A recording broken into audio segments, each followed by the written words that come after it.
A paz do Senhor, queridos e amados irmãos em Cristo Jesus.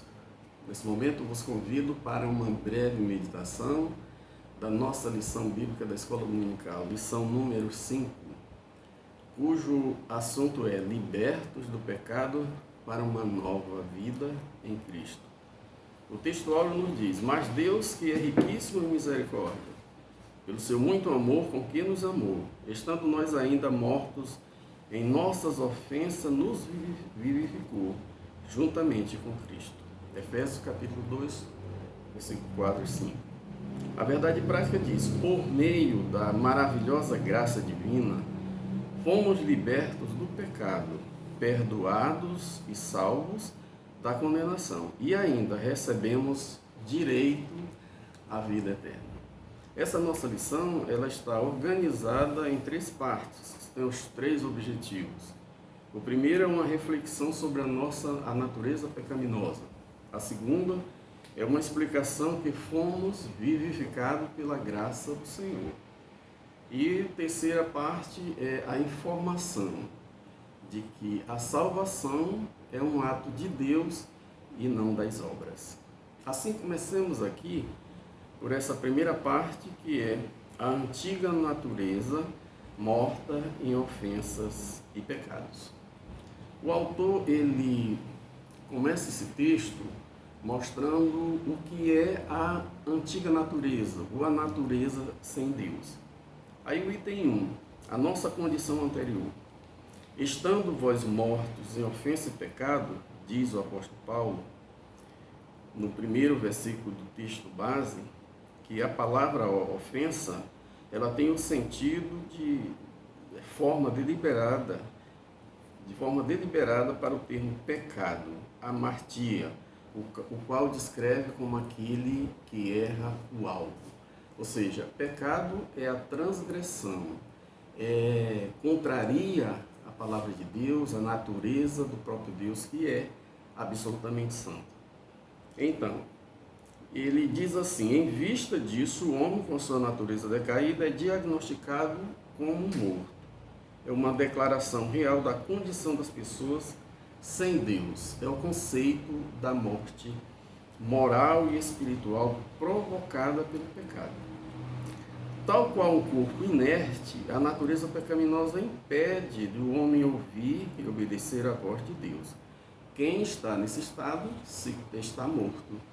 É assim que a palavra de Deus descreve. Continuando esse estado de morto, de inerte em relação a Deus, diz que nós estávamos em ofensas e pecado, ou seja, o homem desenvolveu uma má conduta. Nesse estado de morte, de separação de Deus, de vida, de uma natureza pecaminosa, ele adotou uma má conduta. Em segundo Paulo, ele usa uma metáfora de andar.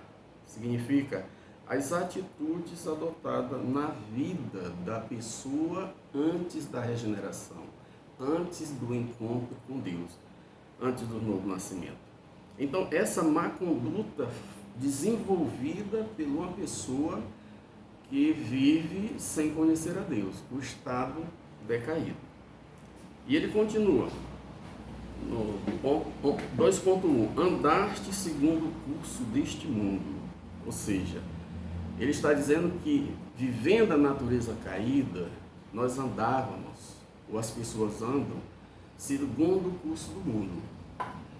Essa palavra mundo aqui, ela tem o significado de mundo-sistema, porque a Bíblia apresenta mundos em outro significado. Mundo, humanidade, porque Deus amou o mundo de tal maneira. A humanidade é o mundo que Deus amou. A Bíblia também apresenta o mundo, criação de Deus, o cosmos, a natureza, o planeta, o mundo que Deus criou. As leis da física, as leis que regem o mundo criado por Deus. Mas o texto diz aqui o mundo sistema, esse mundo, curso do mundo, que o texto está falando, que as pessoas sem Deus, elas andam, ele está falando do mundo sistema. Jesus disse que esse mundo jaz no maligno. A Bíblia apresenta como um mundo que jaz no maligno e o príncipe dele é Satanás. Quando estamos na natureza caída, ele diz que se vive no curso deste mundo, sob as regras desse sistema. Então, esse mundo, sistema que as pessoas no estado sem conhecer a Deus vivem, é o mundo que rege, ou melhor, é o sistema que rege o mundo.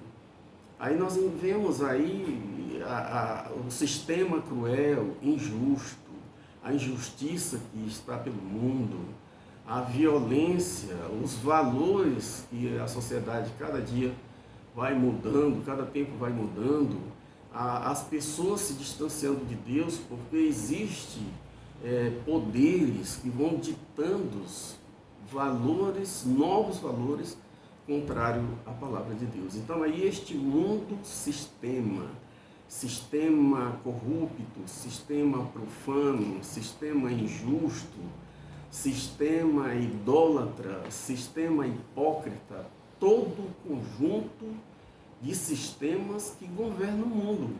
Esse é o mundo que jaz no maligno. E as pessoas, a natureza caída, ela está sob o jogo desse mundo. O ponto 2, ele diz, andar segundo o príncipe da potestade do ar. Aqui o texto faz uma alusão a Satanás, os agentes malignos, os poderes invisíveis, que muitas vezes vêm escravizando gente. As pessoas, sem ainda vivendo dominado pela essa natureza, elas estão debaixo desses poderes, ou elas estão sendo influenciadas por esses poderes que governam, os poderes invisíveis do maligno, os agentes malignos que atuam nesse mundo sistema. E o 2.3, o autor diz que nós andávamos fazendo a vontade da carne. Ou seja, esse corpo, ele tem aptidões para a impureza. No estado caído, os desejos, eles serão para valores que contrariam o reino de Deus. E assim a pessoa vive, segundo os desejos dessa carne, ele vive decaído da graça e não agradando o Senhor. Porque a sua consciência, os seus desejos, eles convergem para aquilo que é em contrário a Deus. Mas o Paulo sublinha que essa nossa condição, entretanto, devido a essa condição caída, que vivíamos em ofensa, desenvolvendo uma conduta má, uma má conduta, segundo os costumes do sistema, deixando que esse sistema nos domine, segundo os principados, as influências malignas desse sistema, desses agentes malignos espirituais, e sob a vontade da carne, a aptidão carnal, que essa natureza caída, ela sempre converge para o mal. Esse é a descrição, ou a reflexão da natureza caída, resumidamente. O segundo ponto que o texto nos diz, aqui no objetivo da lição, que fomos vivificados pela graça de Deus. Bem, aqui entra a ação de Deus. Aqui é revelado o grande amor de Deus, que embora ele sendo absolutamente santo, absolutamente perfeito, absolutamente justo, mas ele é o próprio amor. Ele é o próprio amor. O amor emana de Deus. Então, ele nos alcançou com a sua misericórdia e com a sua graça. O segundo ponto diz que nós fomos vivificados pela sua graça, por um ato de bondade e misericórdia, estando nós ainda mortos em pecados, Deus imensamente nos amou e por isso nos vivificou por meio de sua graça. Quando nós falamos em graça, em misericórdia, nós estamos falando dos atos de Deus em nosso benefício. Bem, misericórdia é o ato de Deus que nos poupa daquilo que nós merecemos. Ou seja, a morte eterna, a condenação eterna, é o que a gente merece no estado pecaminoso. Então, misericórdia é o ato de Deus que nos poupa do castigo que merecemos. A graça é o ato de Deus que nos concede aquilo que nós não merecemos. Olha que bela manifestação do Pai para nos alcançar. Nós somos alcançados com a sua misericórdia, poupando de nós a morte eterna que nós merecíamos. Deus, em sua misericórdia, nos poupou do que merecíamos. E a graça de Deus revelada, ela é o ato de Deus nos dando aquilo que a gente não merece. Portanto, a graça de Deus é o verdadeiro e único ambiente que permite o encontro do divino com o humano.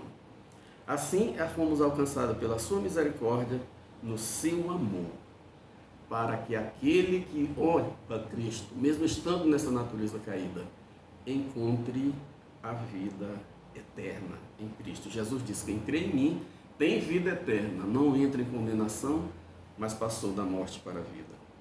Segundo item diz, fomos vivificados pela sua graça. Bem, alcançados pela misericórdia, falei há pouco que é a misericórdia, e vivificado pela sua graça. A graça, como todos sabem, é favor imerecido. Por isso, ele nos concede na graça aquilo que a gente não merece. Quem olha para Jesus, ele sai desse estado inerte da natureza pecaminosa e ele é vivificado pela graça de Deus. Como disse Max Lucado, nós somos alcançados e fisgados por esta graça. Nós ficamos, outro autor disse que nós estamos nas garras dessa graça, que assim nós fomos libertos da condenação eterna. Então, na verdade, nós fomos libertos da pena do pecado. Nenhuma condenação há para aqueles que estão em Cristo Jesus. No novo nascimento, essa pena foi tirada. O grande advogado, que é Jesus, tomou a nossa causa. E ali na cruz ele selou esta vitória para quem crê em seu nome. No item 3 diz que fomos exaltados por sua graça. O apóstolo dos gentios, o apóstolo Paulo, destaca que o poder de Deus nos ressuscitou. Ora, se fomos vivificados pela sua graça, que nos vivificou, se a sua misericórdia nos alcançou e a graça nos vivificou, então nós ressuscitamos espiritualmente, porque recebemos nova vida, esperança, a fé em Cristo, a força para que andemos, o Espírito em nossas vidas para que nos fortaleça em todos os momentos. Então, a nossa justificação é um ato de Deus no novo nascimento. No novo nascimento é um ato. A justificação é um ato que acontece pelo amigo da fé. A santificação é um processo. Ela começa no ato da justificação até a glorificação. Mas ainda estamos no corpo do pecado.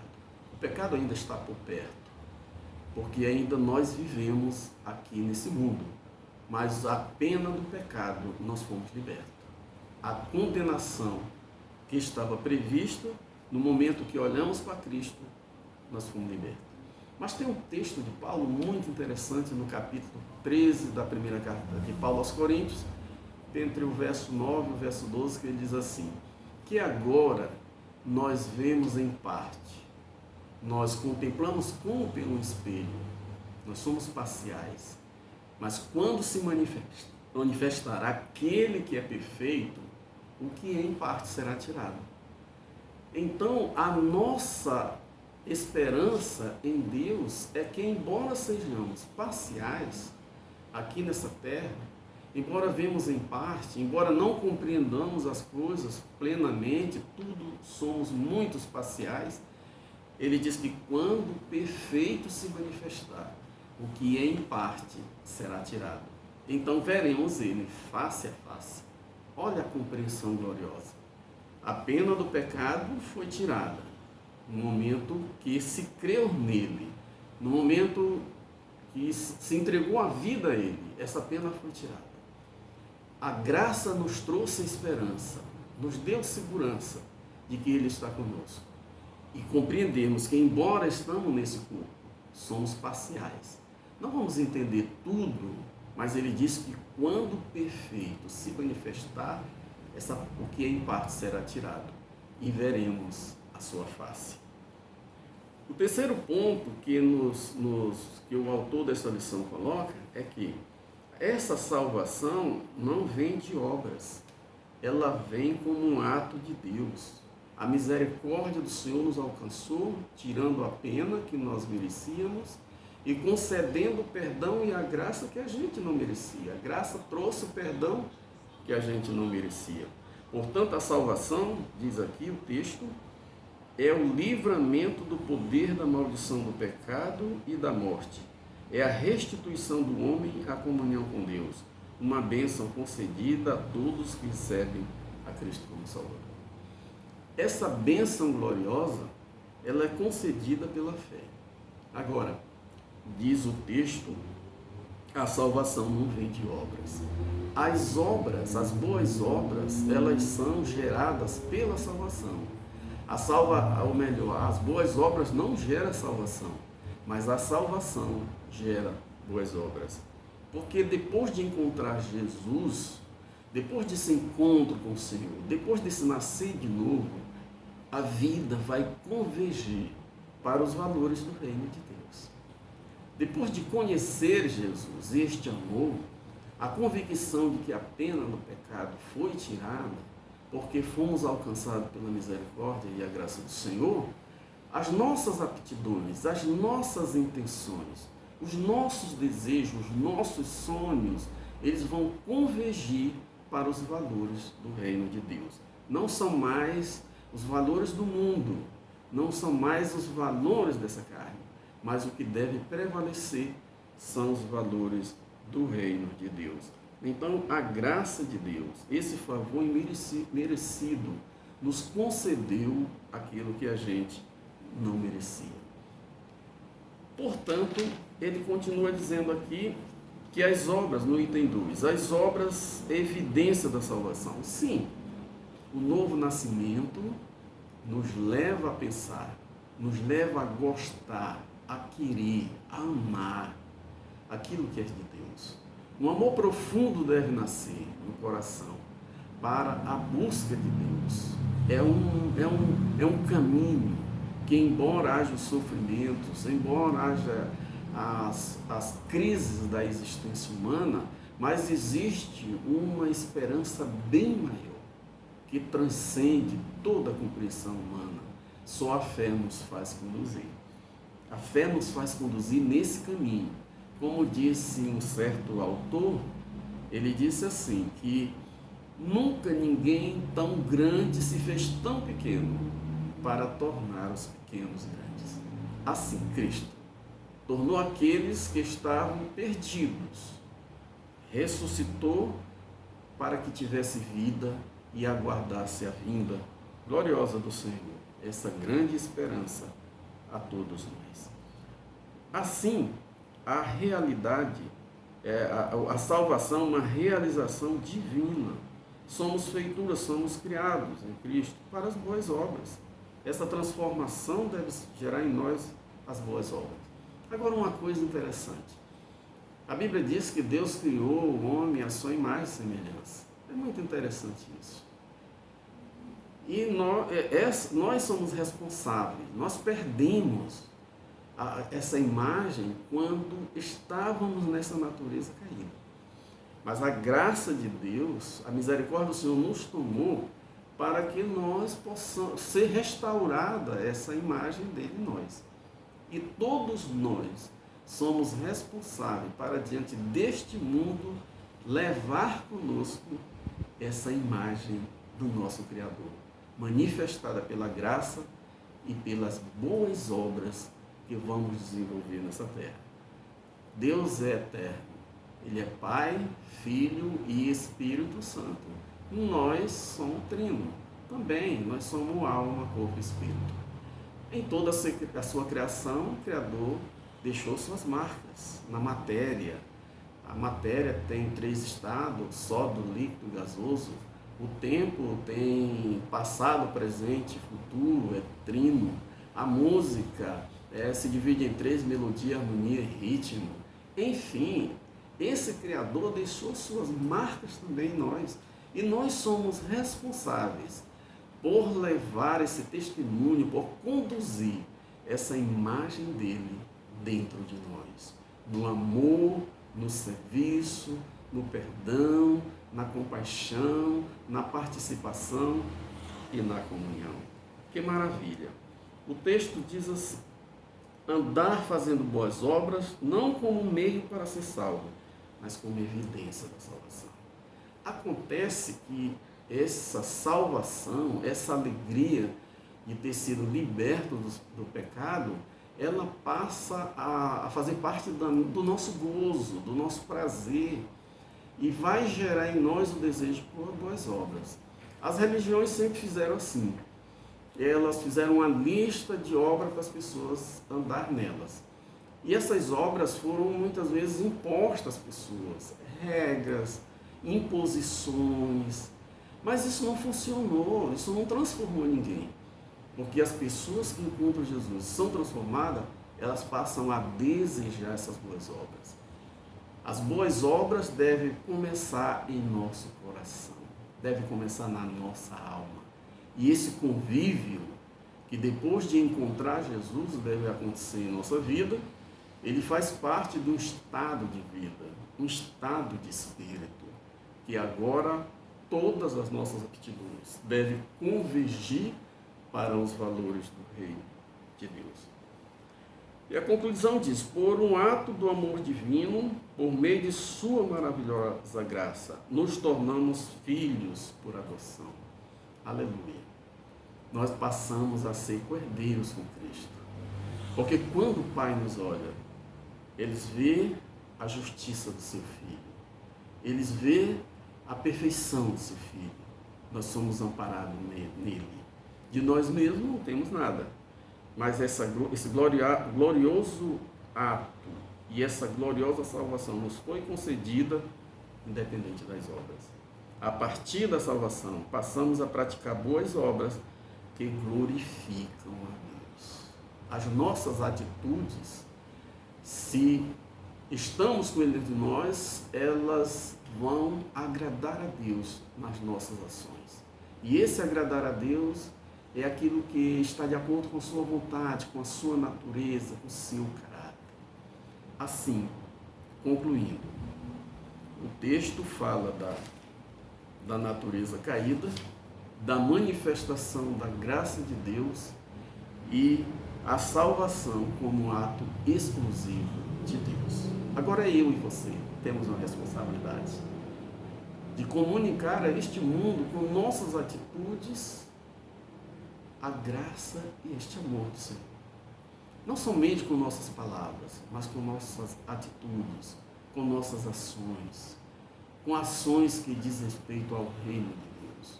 Não é um conjunto de regras, mas são princípios que vão nortear a nossa vida. São valores do reino que absorvemos, que passamos a amar. É o ato de viver numa comunhão com Deus. E somos responsáveis por comunicar este amor.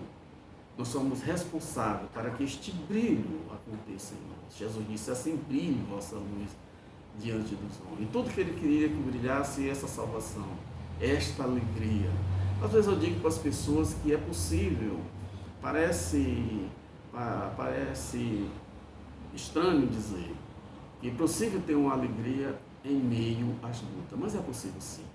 Porque a esperança em Deus, a convicção da salvação, a certeza que a pena da condenação foi tirada, é um gozo que tem que estar dentro de nós. Isso vai ser manifestado nas nossas ações, no perdão àqueles que nos ofendem, no serviço que dedicamos às pessoas, no afeto, no sentir a necessidade, na empatia com os outros. E que Deus assim possa ser glorificado por estas ações. Que Deus em Cristo nos abençoe e que as nossas ações, que as nossas atitudes possa revelar essa graça, essa misericórdia, deste amor de Jesus que em nossa natureza pecaminosa nos alcançou com a graça, com a misericórdia, nos poupando do que merecíamos e nos deu graça, nos trouxe um ambiente da graça, um ambiente que nós encontramos com o divino, para que a gente possa respirar pelas narinas da alma o hálito de Cristo. E assim esse mundo possa sentir este grande amor e esta grande alegria em nossa alma, em todas as circunstâncias da vida. Oremos. Eterno Pai, em nome de Jesus, grande é a nossa satisfação, Senhor, quando olhamos Tua palavra e sabemos da revelação do Teu grande amor pela nossa vida. Te somos muito gratos pela oportunidade, mesmo em meio a qualquer crise que possa acontecer, mas a Tua esperança é maior, porque Tu és maior que a crise, Tu és maior que o mundo, Tu sustenta essa terra sobre o nada, este universo. Tu és tão grande, mas Tu nos concede a oportunidade dessa redenção pela Tua misericórdia. Abençoa todos os Teus filhos que estarão lendo esta lição, que estarão atentando para este assunto e que sejam edificados. Visita, Senhor, e derrama grandemente do Teu amor, da Tua misericórdia, restaurando muitas vidas, restaurando muitos corações. Pai eterno, aonde for que, qualquer lugar, este texto, esta mensagem possa chegar, fala aos corações, desenvolvendo uma alegria, um grande amor, Senhor, em cada vida, e assim que sejam edificados no amor, na graça, na compaixão do Senhor Jesus, hoje e sempre.